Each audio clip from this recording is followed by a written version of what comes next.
এবার আপনাদের সামনে একটা লং ভিডিও নিয়ে হাজির হলাম। আমরা প্রতি বছর সব বন্ধুমহল, বিশেষ করে যারা আমরা ক্লাসমেট ছিলাম 2002-এর ব্যাচ, আমরা একসঙ্গে যারা সেই ছোট্টবেলা থেকে পড়ালেখা করে এসএসসি পরীক্ষা দিই 2002-এ, তাদের সবাই নিয়ে একটা ভিন্ন ধর্মী এবার ইফতারের আয়োজন করলাম।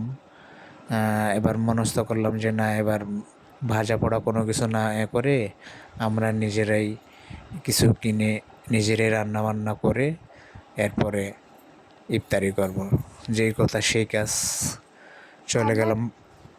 চলে গেলাম বন্ধুর বাড়িতে, যেয়ে বাজার সদাই করে দুজন মিলে রান্না শুরু করে দিলাম। বাকিদের বললাম তোমরা ওয়েট করো, আমরা যথাসময়ে ইফতার নিয়ে হাজির হব। এরপর শুরু হলো রান্নাবান্নার কাজ। প্রথমেই মাংস ম্যারিনেট করা হইতেছে এবং এই মাংসটি এবং সম্পূর্ণ রান্নাটির মূল প্রক্রিয়াকরণ এবং রান্নাবান্না সম্পন্ন করে শ্রদ্ধেয় এক বন্ধু, নাম তার হারুনুর রশিদ। অনেকে তাকে চিনবেন, বিশেষ করে যারা বন্ধু মহলে এই ভিডিওটা দেখতেছেন। তো যাই হোক, সে একটু রান্নায় অনেক পটু, এক কথা সব দিক দিয়ে সে পটু। লেখাপড়া দিক দিয়ে রান্নাবান্না বলেন, সে একটা সরকারি চাকরি করে, সরকারি তহসিলদার, যা জমির কাজকর্ম নিয়ে যে কাজ করে তাহাকে আমরা তহসিলদার বলে থাকি। তো যা হোক, বাকি বন্ধুগুলো আমাদের এই কার্যক্রম, আমাদের 2002 ব্যাচের একটা গ্রুপ আছে, গ্রুপে আমরা শেয়ার করতে লাগলাম এবং এদিকে রান্নাবান্না করতে লাগলাম।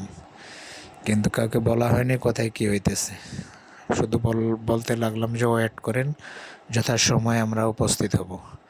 এরপর রান্নাবান্না শুরু হয়ে গেল। দেখেন, তারপর আমরা রান্নায় মনোনিবেশ করলাম। এদিকে ভিডিও কলে এবং ফোনে মেসেজে চালাচালি হতে শুরু করলো যে কোথায় কেমনি কি এত সব কী হইতেছে। তো যা হোক, আমরা বিরিয়ানির যে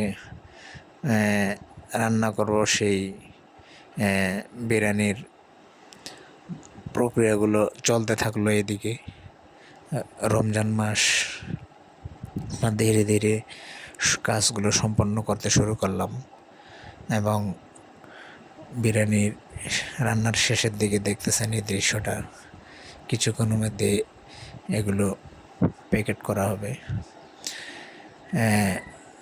যদিও যতগুলো বন্ধু এক জায়গায় হওয়ার কথা ছিল, সবাই হতে পারেনি।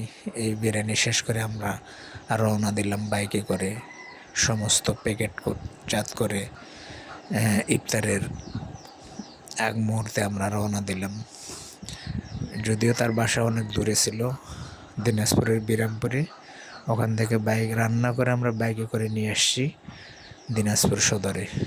এখানে আমাদের স্কুল মাঠে এবার সবাই বসলাম এবং ইফতারের এক মুহূর্তে সবার জন্য মোনাজাত কামনা করে একটা স্থানও ছিল।